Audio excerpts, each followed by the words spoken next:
It was a typical gloomy autumn afternoon when Emily, a 15-year-old high school student, found herself walking alone from school.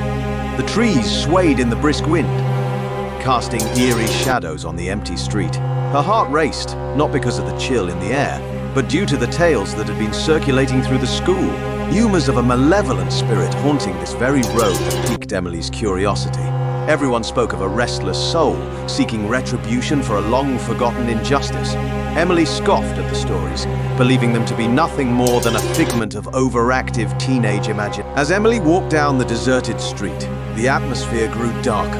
A peculiar sensation washed over her, like icy fingers tracing her spine. She quickened her pace, her footsteps echoing through the silent neighborhood. Glancing over her shoulder, she could swear she saw a shadowy figure lurking in the distance. "It's just your imagination," she whispered to herself, trying to dispel the unease creeping in. She continued walking, clutching her backpack tightly. The further she walked, the more the street lamp's weak glow diminished, leaving her in a cocoon of darkness. Emily's phone buzzed with a text message from her best friend, Sarah. It read, "Are you on your way home?" Be careful, Emily. She realized that Sarah was concerned about the ominous tales too. As Emily typed a reply, she heard a faint, eerie whisper carried by the wind. "Help me," it seemed to say. She glanced around, finding nothing but the quiet neighborhood. The voice, however, grew louder, resonating in her ears. Her heart pounded in her chest, and she realized the voice was coming from the decrepit house at the end of the street. Emily knew she should walk away, but curiosity compelled her to investigate. She cautiously approached the ancient mansion, its windows shattered, and its garden overgrown with thorns.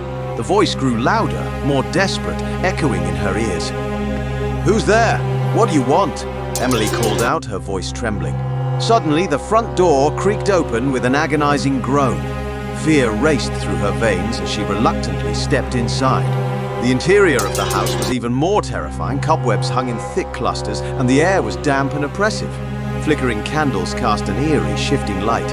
As Emily ventured deeper into the house, the voice grew clearer, leading her to a locked door. In the mirror, a tormented face appeared. It was a girl about her age, dressed in tattered clothes, her eyes filled with anguish. "Help me," the girl pleaded, her voice laced with sorrow.